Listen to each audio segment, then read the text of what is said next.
Apachidio n'était pas un homme, il était une institution, une légende drapée de velours et d'acier. Dans son manoir dominant la côte amalfitaine, il régnait sur l'empire Aurum Vita, Vidor, une multinationale dont les tentacules s'étendaient des marchés financiers aux médias. Il était le patriarche, le tyran, qui ne prenait jamais de décision sans connaître les conséquences de ses 3 coups d'avance. Assis dans son bureau, aux murs ornés d'œuvres d'art inestimables, il tenait dans ses mains, non pas une femme, mais un petit journal à la couverture usée. Ce journal n'était pas le sien. Il appartenait à son fils unique, Sakon. Sakon, l'héritier désigné, venait de rentrer d'un long séjour à l'étranger. Contrairement à son père, Sakon était un homme d'art, de philosophie, qui méprisait la logique impitoyable du pouvoir et du commerce. La scène s'ouvre sur un moment de tension silencieuse. Apachidio, avec une force calme qui suffisait à geler l'air, désigna un siège en face de son bureau. Il ne leva pas les yeux vers Sakon, qui se tenait là, l'allure élégante, mais le cœur lourd. Apachideio, voix basse et menaçante, assieds-toi, Sakon. J'ai lu ceci. Tu parles de s'échapper, de trouver son propre chemin. Tu n'as pas de chemin. Ton chemin est là, dans cette pièce. Il est sous mon nom, sous l'Empire Aurum Vita. Sakon, ton mesuré, mais ferme, père, je suis reconnaissant de ton héritage, mais je ne suis pas toi. Je ne veux pas diriger un empire basé sur la peur. Je veux créer de la valeur, pas seulement la contrôler. Apachideio, la valeur sans le contrôle est la stupidité. Et la stupidité n'a pas sa place dans cette famille. Tu as passé 10 ans à fuir tes responsabilités. 10 ans à peindre des toiles sans valeur et à écrire des poèmes inutiles. Apachidio claqua le journal sur le bureau. Le bruit résonna comme un coup de feu. Apachideio, j'ai arrangé les choses. J'ai fait venir la seule chose qui pourrait, peut-être, te forcer à comprendre le vrai pouvoir. La porte s'ouvrit, et une jeune femme entra. Elle n'était pas une beauté mondaine ou une petite amie. Elle était Elara, une femme d'affaires au talent exceptionnel, connue dans le monde entier pour avoir redressé des entreprises en faillite. Elle avait une élégance sobre, un regard intelligent et une force intérieure qui ne venait pas de la richesse, mais de la compétence. Apachideio, Sakon, voici Elara. Elle est maintenant ta nouvelle mentor. Elle dirigera officiellement le département des fusions et acquisitions, mais son vrai travail est de diriger toi. Elle te montrera comment le monde fonctionne. Ton héritage, Sakon, n'est pas un jouet. Il est très grand. Assieds-toi sur lui et commande-le. Note, ici, si ton hit est traduit comme « prends place sur lui » signifiant prendre le contrôle, la responsabilité, en évitant toute connotation inappropriée. Sakon regarda Elara avec un mélange d'hostilité et de curiosité. Il voyait l'efficacité dans ses yeux, mais il détestait l'idée que son père l'ait embauché pour le surveiller. Sakon, se tournant vers Elara, « Bonjour, Elara. J'espère que mon père t'a bien payé. Parce que ton travail sera de tenter de polir le métal que je n'ai aucune intention de devenir. Elara, calme et professionnel, je suis payé pour les résultats, monsieur Sakon. Mon objectif est de m'assurer que l'Empire Aurum Vita ne s'effondre pas à cause d'un leadership indécis. Et cela implique de s'assurer que vous êtes prêt à hériter, ou que l'entreprise soit sécurisée si vous ne l'êtes pas.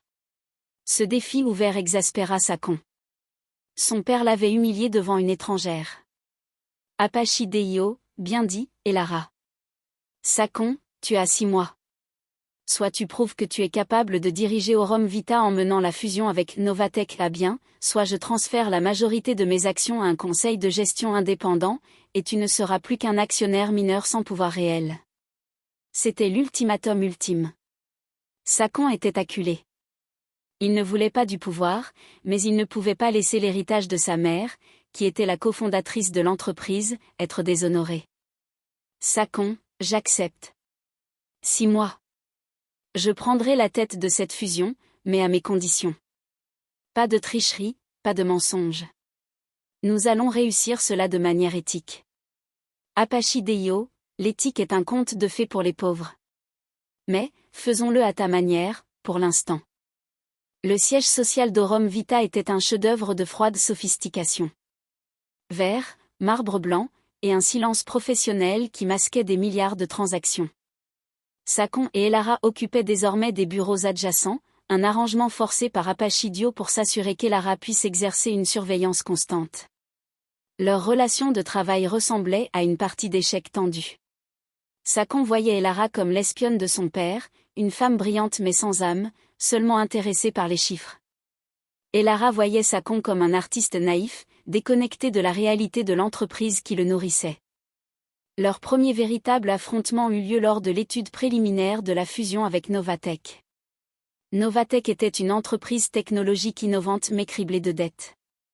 Sakon insistait pour que la fusion soit menée en préservant l'équipe créative de Novatech, en offrant des parts équitables et en intégrant leurs valeurs écologiques. Sakon, regardant un graphique, nous ne pouvons pas démanteler l'équipe de recherche, Elara. Leur capital, c'est leur génie. Nous devons leur offrir des garanties pour qu'ils restent. Elara ferma le dossier avec un claquement sec. Monsieur Sakon, Aurum Vita n'achète pas des amis, elle achète des actifs. Leur génie est surévalué. La logique commerciale dicte que nous éliminions 40% de l'équipe pour réduire les coûts immédiatement après l'acquisition. Cela renforcera notre position de négociation. Sakon, sa voix se durcissant, ce ne sont pas des unités, Elara, ce sont des vies. Des familles. L'entreprise ne peut pas prospérer sur la peur. C'est l'erreur de mon père, et je refuse de la répéter. Elara, son regard ne vacillant pas, et c'est pour cette raison, monsieur Sakon, que votre père m'a engagé. Votre compassion est votre plus grande faiblesse dans ce jeu. Il n'y a pas de place pour les émotions dans la finance. Si vous ne licenciez pas, les actionnaires vous licencieront. Le duel était lancé. Sakon essayait de trouver des solutions créatives et éthiques. Elara cherchait l'efficacité brutale. Ce conflit se reflétait dans chaque détail de leur cohabitation forcée au bureau. Sakon laissait des carnets de croquis ouverts sur son bureau, espérant un signe d'humanité de sa part. Elara, en retour, empilait des rapports complexes sur le sien, défiant Sakon de prouver qu'il pouvait comprendre la complexité du monde qu'il méprisait tant. L'observation silencieuse. Malgré leur hostilité ouverte, quelque chose commençait à changer dans leur dynamique. Elara était forcée d'admettre la profondeur de l'intelligence de Sakon. Il comprenait les modèles financiers avec une rapidité déconcertante, même s'il détestait leur application. Il voyait la vision à long terme, là où elle ne voyait que le profit immédiat. Un soir, travaillant tard, Sakon trouva Elara seule, fixant l'écran. Elle ne laissait jamais paraître ses émotions, mais elle semblait fatiguée, les épaules légèrement voûtées. Sakon, doucement, c'est lourd, n'est-ce pas? Porteur le poids de la décision finale. Elara sursauta. Elle n'aimait pas être prise en défaut. Je ne suis pas fatiguée, monsieur Sakon. Je suis seulement en train de finaliser la proposition de rachat. Vous devriez rentrer chez vous. Laissez les adultes gérer cela. Sakon, je ne suis pas un enfant, Elara. Et je sais que tu ne me dirigeras pas. Tu es épuisé parce que tu fais le travail de mon père, tu gères la peur au lieu de l'inspiration. Et cela épuise toujours. Il s'approcha de son bureau. Il ne la toucha pas, mais sa présence était réconfortante. Sakon, dis-moi la vérité, Elara. Est-ce que tu crois vraiment que la seule façon de réussir est de détruire les autres? Ou est-ce ce qu'Apachidio t'a forcé à croire? Elara resta silencieuse. Pour la première fois, le mur de glace qu'elle avait construit autour d'elle se fissura légèrement. Elle ne répondit pas à la question, mais elle désigna un document. Elara, regardez ce rapport, Sakon. La proposition de Novatech pour le marché européen a été inexplicablement retirée. Quelqu'un sabote leur position. Cela pourrait être une tactique de négociation, ou cela pourrait être une trahison interne. Sakon se pencha sur le document. C'était un coup bas, typique des méthodes d'Apachidio. Mais Elara, en lui montrant cela, ne lui montrait pas seulement une manœuvre financière, elle lui montrait une menace cachée que même elle craignait. Sakon, mon père ne ferait jamais cela. Il veut que je réussisse. C'est son ultimatum. Elara, Apachidio veut que vous réussissiez, à sa manière. Mais si vous réussissez à la vôtre, éthiquement, cela pourrait être perçu comme un rejet de sa propre méthode.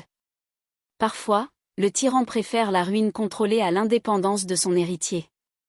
La tension professionnelle se transforma en une alliance précaire. Ils devaient maintenant travailler ensemble pour démasquer le sabotage et réussir la fusion, non seulement pour déjouer Apachidio, mais aussi pour sauver Novatek des prédateurs sans scrupules, qu'ils soient internes ou externes. Sakon, d'accord, et Lara. Nous ne sommes pas des partenaires. Nous sommes deux entités indépendantes avec un objectif commun, réussir cette fusion de manière propre. Montre-moi comment les loups fonctionnent, et je te montrerai comment les bergers peuvent être plus intelligents.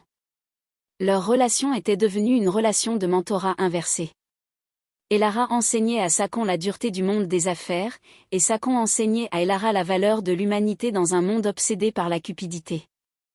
L'ultimatum d'Apachidio avait créé une trêve fragile, mais la nécessité de démasquer le saboteur de Novatek forgea une alliance inattendue entre Sakon et Elara.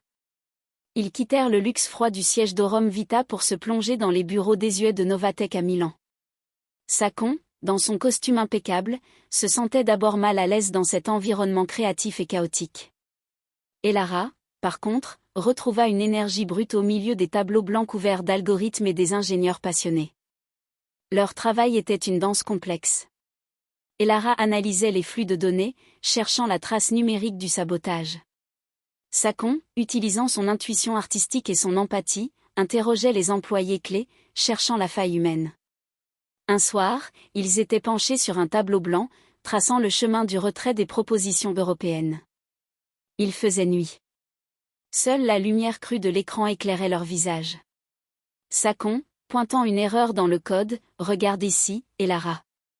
Le retrait a été activé par un terminal secondaire, pas le principal. Ce n'est pas une erreur. C'est délibéré. Et la signature numérique renvoie à un compte dormant chez Aurum Vita. Elara, la surprise dans ses yeux, impossible. Un compte dormant. Mais qui? Seuls les très hauts cadres ont accès à ces archives. Ils étaient si proches que l'épaule de Sakon effleura le bras d'Elara. Le contact, simple et involontaire, envoya une décharge électrique entre eux.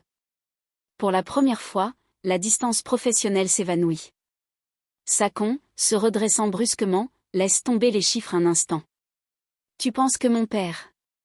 Elara, baissant la tête, je ne sais plus. Je ne peux plus lire votre père. Mais le sabotage est réel. Il vient de l'intérieur de votre famille. Cela pourrait être un subordonné fidèle à votre père, ou quelqu'un qui craint votre succès éthique. La peur dans la voix d'Elara était nouvelle. Sakon comprit qu'elle ne craignait pas l'échec, mais le réseau de pouvoir sombre qui soutenait Aurum Vita. La nuit, les tensions devinrent plus complexes. Ils logeaient dans le même hôtel, travaillant dans la même suite. La frontière entre mentorat et intimité s'estompait. Un soir, Sakon entra dans la pièce et trouva Elara en train de regarder par la fenêtre, le visage libre de tout masque professionnel. Sakon, tu n'as jamais parlé de ta vie personnelle, Elara. Tu es comme une machine parfaitement huilée. Qu'est-ce qui t'a poussé à devenir si efficace? Elara, un léger sourire mélancolique, j'ai grandi sans rien. L'efficacité était la seule monnaie que je pouvais échanger contre la sécurité. Les gens riches, comme toi, peuvent se permettre d'être artistes. Moi, je devais gagner ma place. Apachidio a vu mon ambition et m'a donné un marché, le pouvoir contre l'âme. Je l'ai pris. Sakon, tu n'as pas perdu ton âme. Tu as juste oublié où elle se trouvait. Sakon se rapprocha. Il y avait une douleur partagée entre eux. Lui, voulant fuir le pouvoir, et elle, obligée de le poursuivre. Sakon, tu es brillante, Elara. Mais tu as construit un mur de glace autour de toi pour te protéger. Et mon père s'est servi de ce mur. Il tendit la main, et pour la première fois, il toucha son visage, écartant une mèche de cheveux qui masquait ses yeux. L'air se figea. Elara, souffle coupé, Sakon. Je suis ton mentor. Je suis l'employé de ton père. Cela ne peut pas arriver. Sakon, nous sommes plus que ces rôles. Nous sommes deux personnes qui luttent contre le même tyran.